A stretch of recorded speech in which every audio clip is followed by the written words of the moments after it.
Vamos resolver algumas questõezinhas básicas aí. Vamos dar um esquenta, né? Afinal de contas, sem resolver questão é fria. Tem que fazer, tem que se exercitar. Então vamos lá. Quando você vai fazer questão do Enem, você já sabe. Vai deparar com esses textão. Então a gente já vem cá e dá uma olhada nas respostas. O texto contesta que concepção acerca do comportamento da luz. Ou seja, texto aí, alguém deve estar contestando alguma concepção da luz. A luz se comporta como onda ou como partícula. As duas concepções da luz que tem é essa. Então alguém está contestando uma das duas concepções. Aqui no texto tem um nominho chamado Hughes. Hughes é o cara que fez a teoria ondulatória da luz junto com o Maxwell. Então Hughes e Maxwell, eles contestam a visão de partícula. Eles não acreditam na visão de partícula. Eu nem li o texto ainda, né? Mas agora vamos ler o texto. Ó. Quando se considera a extrema velocidade da luz, você sabe, né, que é muito grande, com que a luz se espalha por todos os lados e que quando vem de diferentes lugares, mesmo totalmente opostos, os raios luminosos que ele está falando, se atravessa uns aos outros sem se atrapalharem, olha só, se os raios fossem duas bolinhas e elas fossem passar uma pela outra, elas bateriam uma na outra e não passavam. Mas a luz passa sem se atrapalhar. Então ele está usando isso como argumento, ou seja, a luz para ele não é bolinha, não é partícula, porque senão não passava. Compreende-se que quando vemos um objeto luminoso, isso não poderia ocorrer pelo transporte da matéria, ou seja, a luz não poderia ser partícula. Blá, blá, blá, blá, blá, blá, blá. O texto contesta que concepção acerca do comportamento da luz? Ele contesta o comportamento de partícula. Agora vamos ler. O entendimento de que a luz precisa de um meio de propagação? Não. Apesar que existia essa discussão, não é isso que ele está contestando. Modelo ondulatório para a luz, o qual considera a possibilidade de interferência entre os feixes? Não, ele não está considerando o modelo ondulatório. Inclusive o Hughes é um apoiador do modelo ondulatório. Modelo corpuscular defendido por Newton, que descreve a luz como feixe de partícula, parece ser isso aqui, né? A crença na velocidade infinita da luz? Não, ele não questionou isso. Ele disse que ela é extremamente alta, mas ele não questionou que ela é infinita. A ideia defendida pelos gregos que a luz poderia ser produzida pelo olho? Não, isso aqui é verdade, mas não é isso que ele está questionando. Então, ele está questionando o modelo defendido por Newton. E talvez aqui esteja uma das maiores injustiças da física. O Newton, muito antes do Einstein, né? O Newton é muito mais antigo do que o Einstein, já defendia que o modelo corpuscular para a luz. Mas não deram muita moral para ele. Ele não conseguiu provar também, né? O experimento é o crivo da verdade. Então ignoraram Newton, e Newton estava certo, a luz se comporta como partícula. Depois veio Einstein, aquela coisa toda, e hoje todo mundo já entende assim.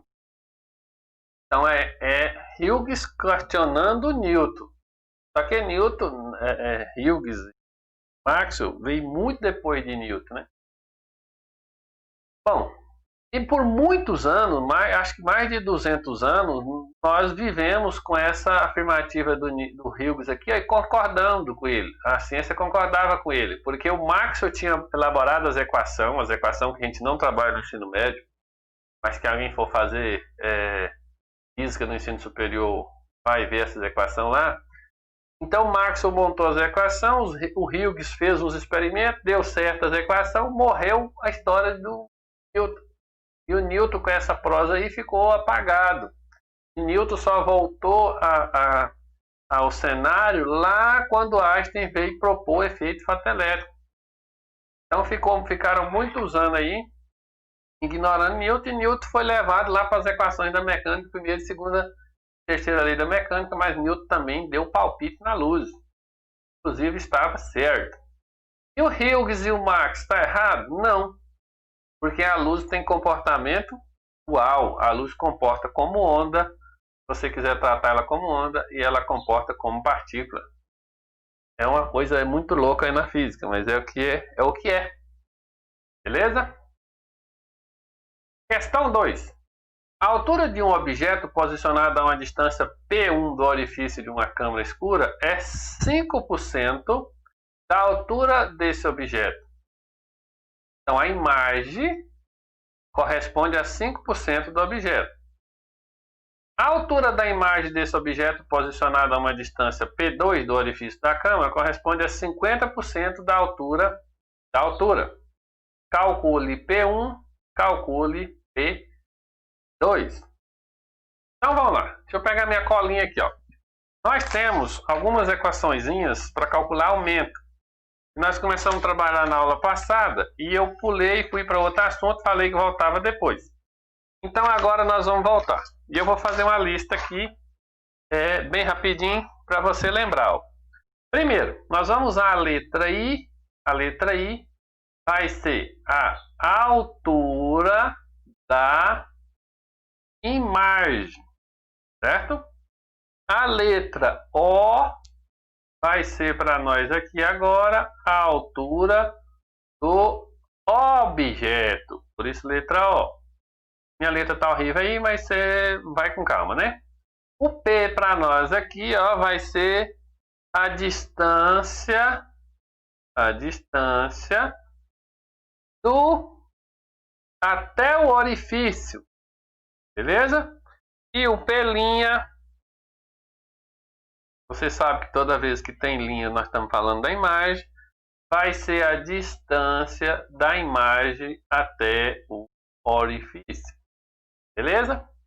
Então tá bom. Nós temos uma equação que diz o seguinte, ó, que o I sobre o O, ou seja, a altura da imagem sobre a altura do objeto, que é o aumento ou a redução, né, literalmente falando, isso aqui pode ser calculada como a distância do orifício até na imagem, dividido pela distância do objeto até no orifício.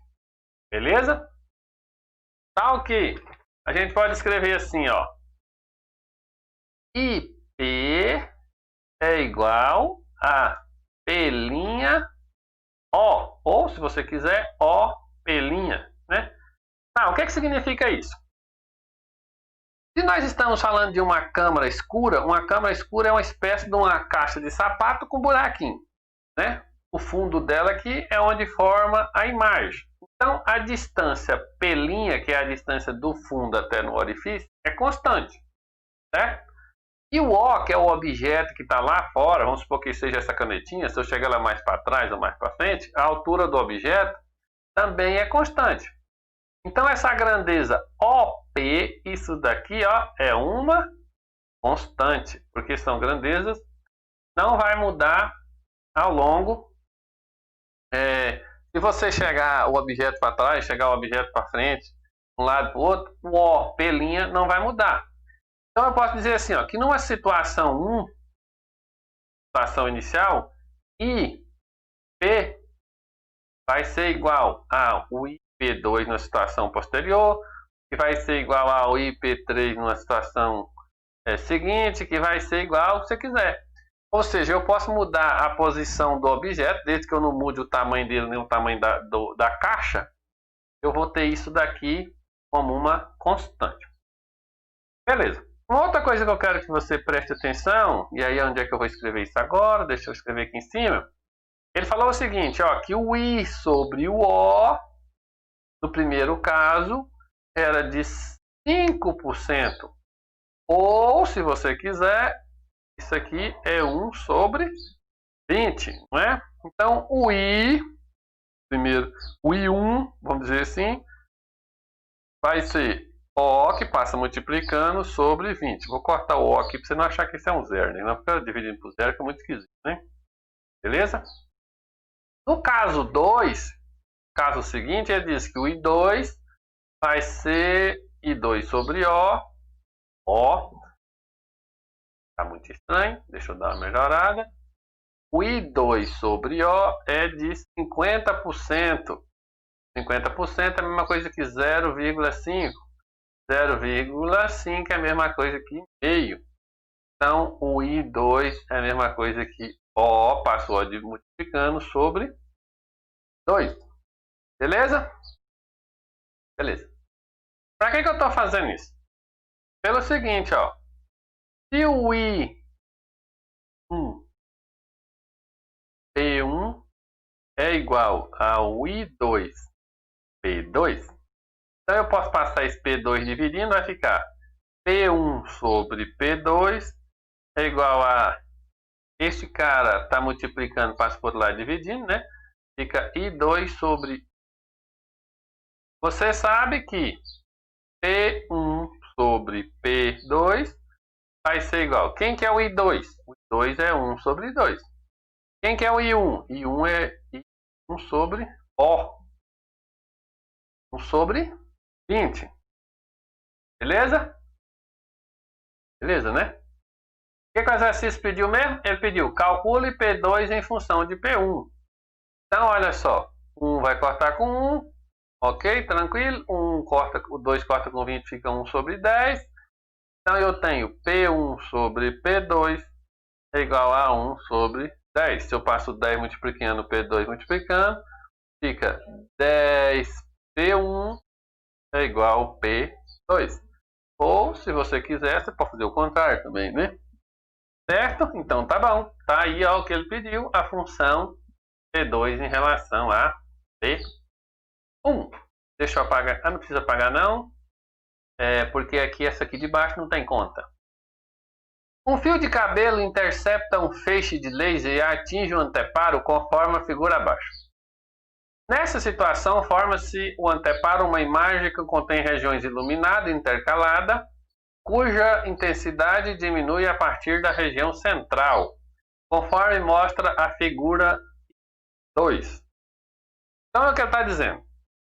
Um feixe de laser vem, acerta num fio de cabelo e aqui na parede forma essa imagem que você está vendo aqui, ó. Essa imagem. Tá, vamos lá. Vamos ser bem clássico, a visão bem clássica da coisa. Se um feixe de luz vem e bate num fio, deveria ficar um lugar apagado aqui na parede, né? Luz de laser para cá, luz de laser para lá. Porque o fio vai atrapalhar o laser passar, então fica a sombra do fio aqui. Certo? Lembrando que a parede é escura, né? Fica um fio escuro e metade para cá iluminado, metade para lá iluminado. Acontece que não é isso que a gente vê na prática. O que a gente vê na prática é esse padrão que está aqui, ó. E fica o centro iluminado. Olha que estranho, no centro é exatamente onde não deveria ter nada, né? Aí escuro aqui, iluminado, escuro, iluminado, escuro, e assim vai. Para cá também, escuro, iluminado, escuro, iluminado, escuro, iluminado, e assim vai. Esse é um comportamento muito louco da luz, né? Porque ela bate no fio, e em vez de ter o que se esperava classicamente, não. Você tem esse padrão que a gente chama de difração da luz. Isso só acontece com laser? Não, acontece com outras fontes de luz, desde que você faça o experimento direito, com intensidade e tal. Né? A gente faz com luz vermelha porque a luz vermelha facilita você ver isso durante o dia. Né? É só isso. Então tá bom.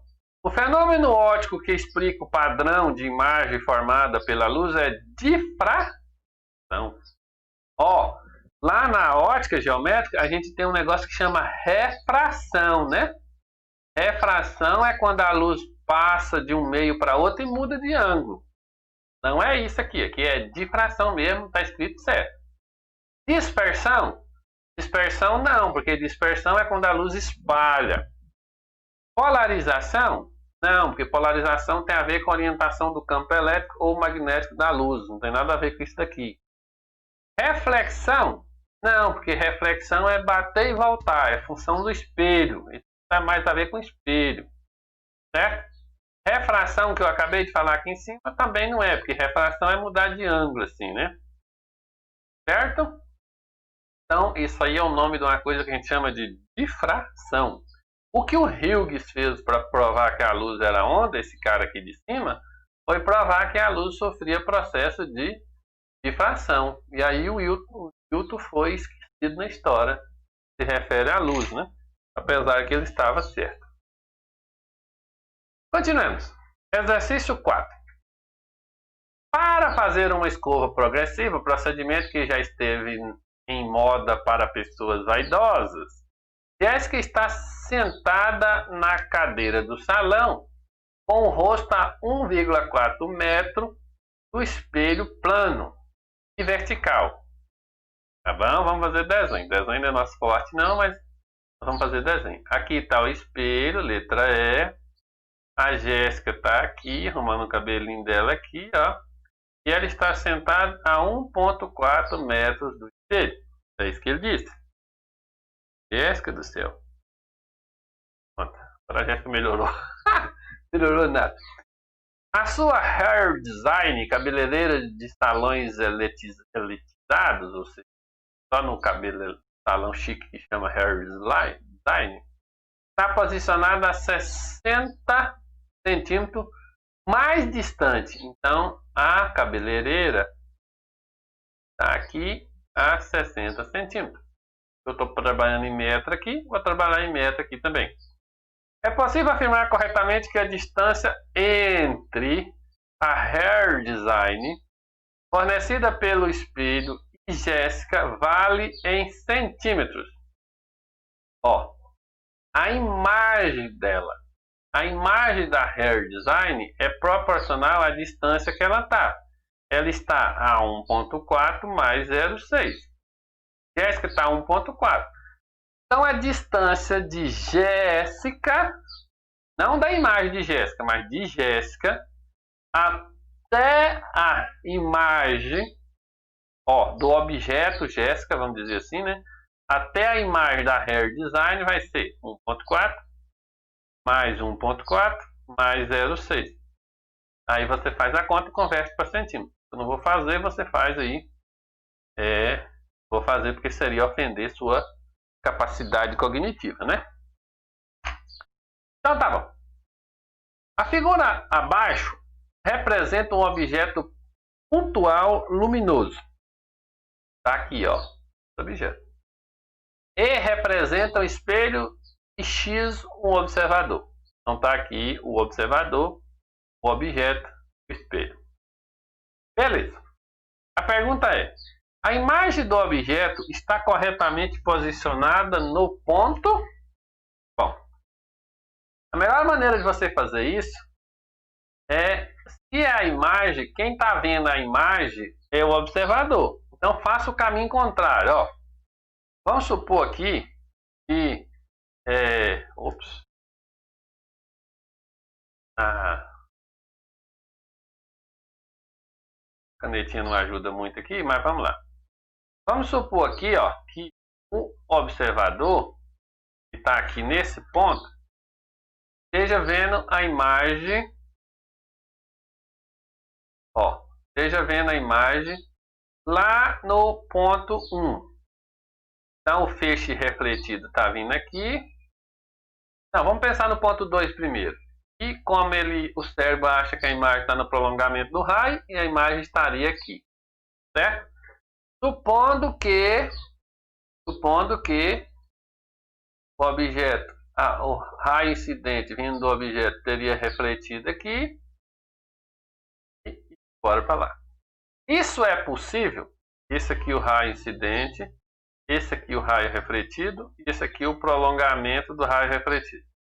Isso é possível? Não, porque no espelho plano a imagem é simétrica. Então, se eu estivesse vendo uma imagem nesse ponto, 2, 3, 2, 3, o objeto estaria nesse ponto. Ou seja, se eu estivesse vendo uma imagem, no ponto vermelho, o objeto estaria no ponto verde. E o 1 é possível? Vamos ver. Então tá, para chegar lá no 1, deixa eu pegar outra cor aqui, para não confundir. Para chegar lá no 1, vamos supor que o raio refletiu aqui, mais ou menos. Certo? O prolongamento do raio está aqui. O peixe que veio daqui, refletiu aqui. Esse cara tá 1, 2, 3, 1, 2, 3. Ó, bateu, bateu. Então, o observador X está vendo a imagem no ponto 1. E o ponto 4? Poderia? Vamos lá. O raio refletiu aqui. Refletiu aqui. Refletiu? Não refletiu, porque o espelho acabou aqui, ó. Então não existe raio refletido nesse ponto. Prolongamento bater aqui. 5. O raio refletiu aqui e veio. Refletiu? Não, não refletiu, porque não tem espelho aqui nesse ponto. Então, 5 e o 4 e o 3 também, né? O 3 também passa fora do espelho. Não tem jeito, porque o prolongamento do raio refletido não existe, porque não existe o raio refletido. Sobra 2 e 1. O 2 a gente elimina por causa disso daqui. Sobrou o 1. Ou seja, opção letra A. UniOeste 2011. Gente, quando você vê um exercício desse aqui, falando de raio luminoso, e com os triângulos desse jeito aqui, ó, você já pode ficar com ele, que isso aqui tem a ver com semelhança de triângulo. Como assim?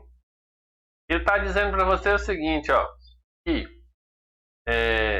esse cara aqui é 16 centímetros, esse cara aqui é 9 centímetros, esse cara aqui é 60 centímetros, então x mais y é 60 centímetros, ou seja, y é 60 menos x, e o vice-versa, x é 60 menos y, também funciona. Esse carinha eu vou chamar de A, esse carinha eu vou chamar de B, que são as hipotenusas do triângulo. Esse tipo de exercício é semelhança de triângulo. Então você faz assim, ó, 16 dá para x, da mesma maneira que 9 está para y. Eu posso fazer isso? Posso, porque ele está me dizendo que esse ângulo é 90, esse também é 90. Aqui tem a normal, esse é o ângulo incidente, esse é o ângulo refletido. A lei lá da ótica geométrica diz que o ângulo incidente é igual ao ângulo de reflexão. Então esses dois são iguais. Se esses dois são iguais, então esse aqui que eu risquei é igual a esse aqui que eu risquei. E dois triângulos têm dois ângulos idênticos, esses triângulos são semelhantes. Se eles são semelhantes, você pode usar as relações de semelhança possíveis, certo? Então você faz isso brincando com x e com y, epsilon, você vai determinar quanto que vale esses catetos adjacentes. Com o cateto, com os dois catetos, esse, você calcula a hipotenusa usando o teorema de Pitágoras. Também não vou fazer porque seria ofender a sua capacidade cognitiva. Certo? Então vamos para frente. Espelhos esféricos côncavos são comumente utilizados por dentistas porque, dependendo da posição relativa do objeto em imagem, eles permitem visualizar detalhes precisos dos dentes do paciente. Na figura abaixo, pode observar esquematicamente a imagem formada por um objeto côncavo, ou um espelho côncavo. Fazendo uso dos raios notáveis, aqui os raios principais que eu citei, podemos dizer que a flecha que é o objeto, né, está representado. Podemos dizer que a flecha que representa o objeto está onde? Olha, esse aqui é a imagem. Aqui é uma lógica diferente. Ao invés de procurar a imagem, eu estou procurando um objeto. Você pode ir testando, ó, coloca um objeto aqui, tenta, coloca um objeto aqui, coloca no centro de curvatura, tenta. Eu já vou tentar logo o que vai dar certo, porque eu quero andar mais rápido para o vídeo ficar muito grande. E o que eu vou tentar é um que está aqui, ó.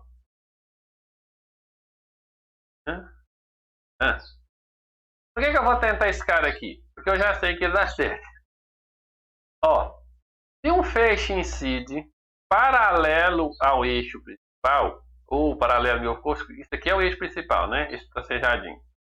Se um feixe incide paralelo ao eixo principal, ele reflete passando foco. É um raio notável. Beleza?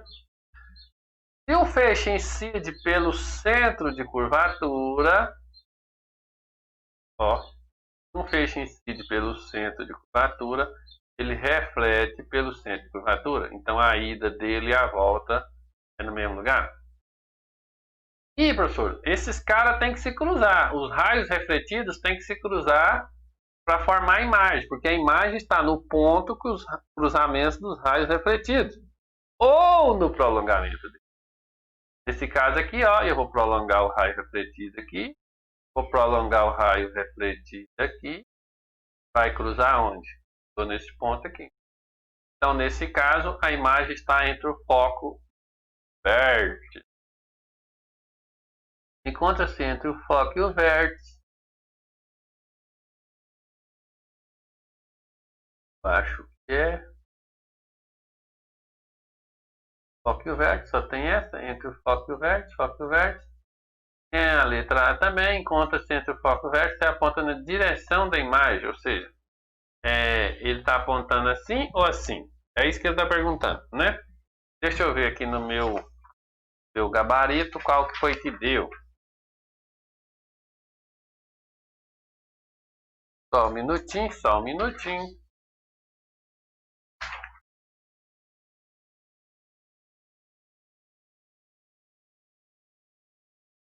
É isso mesmo. Porque a letra A está na letra C, está em direção oposta. Então é a letra A. Questão 8. A questão 8, um objeto é colocado em frente a um espelho côncavo na posição tal como mostra na figura. Olha só, o foco e o centro de curvatura aqui está bem perto do espelho, né? Não tem problema, significa dizer que o espelho é bem curvado. Né? Talvez ele nem obedeça àquela lei que a gente citou lá, 10%. Mas vamos lá. Aí pergunta, marque a alternativa correta. A imagem é virtual? A imagem é real? A imagem é não sei o que? É maior? É menor? Aí só tem um jeito de você saber. O jeito de você saber é você construir a imagem. Então, quem incide paralelo ao eixo principal, volta passando pelo foco. Raio incidente, raio refletido. Deixa eu pegar uma outra cor para não misturar os raios. Cor vermelha, beleza. Se eu incidir alguém pelo centro de curvatura, ele volta pelo centro de curvatura. Esse é o mais fácil de todos os raios, né? Então, o refletido está em cima do incidente.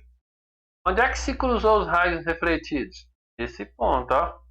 Então, aqui está a pontinha da flecha, cabeça para baixo. Vamos lá. Ela é maior, menor ou do mesmo tamanho? Ela é menor. Ela é invertida ou direta? Ela é invertida. Ela é real ou virtual? Ela é real. Vamos lá ver qual a opção é essa que dá uma imagem real, invertida e menor.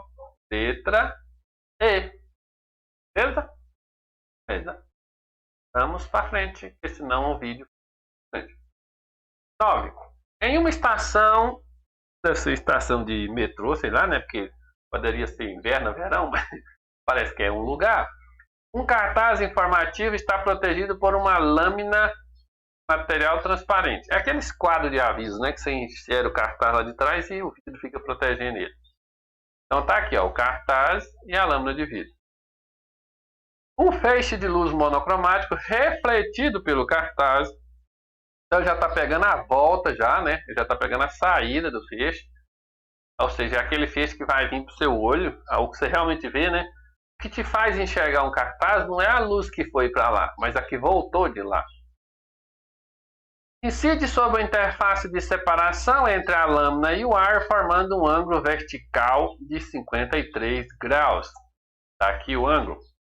Ao se refratar, esse feixe forma um ângulo de 30 graus com a vertical. Observe o esquema abaixo, que representa a passagem do raio de luz entre a lâmina e o ar. Determine o índice de refração. Ou seja, ele está falando de lei de Snell. N1 seno de θ1 é igual a N2 seno θ 2. Eu posso dizer que o N1 é a lâmina. Eu posso dizer que tudo que estiver falando de 2 é o ar. Então, isso de refração do ar é 1. O θ é o ângulo que forma entre o feixe e a normal. Cuidado, não é 30, é o complemento do 30, que nesse caso vai dar 60, certo? E o N1 é o índice de refração da lâmina, que é o que ele está pedindo. E o θ1 é o ângulo entre o feixe e a normal, né? Esse cara aqui, ó, que nesse caso é 37. É só você substituir, jogar, ficou só esse cara, né? Joga para lá, joga para cá. Vai ficar N1 é igual a N2 seno de 60, o N2 é 1, quiser substituir logo, dividido pelo seno de 37. Nas minhas contas aqui deu algo em torno de 1,45. Você faz aí, confere e depois me conta. Questão 10. Em uma função, em função das suas características, uma lente convergente ao ser exposta ao sol gera uma concentração de luz. Concentração de luz é o nome bonito para foco. A 60 centímetros do seu centro óptico, como ilustra a imagem. Então tá aqui é o foco desse camarada, né? Considerando que o objeto é colocado a 180 centímetros do centro óptico dessa lâmina, ou seja, lá do meio da lâmina está 180 centímetros. Para que a sua imagem seja projetada com nitidez sobre uma tela, calcule a distância em centímetros que a tela deve ser colocada. Ou seja, ele está falando da equação de Gauss sobre F é igual a 1 sobre P mais 1 sobre P. Traduzindo, ele está dizendo que o foco ele deu, né, que é 60, então 1 sobre 60 é igual a 1 sobre P, que é o lugar que está o objeto, que é 180, mais sobre P', que é onde vai cair a imagem. Agora é só isolar, joga para lá, joga para cá, isola o P', não precisa eu te explicar isso, né? Daí você faz, se você não der conta, você me manda um zap, me manda um comentário que a gente vê o que apronta. Beleza, galera? Acho que tá bom, né? Então, boa sorte aí na resolução. Valeu!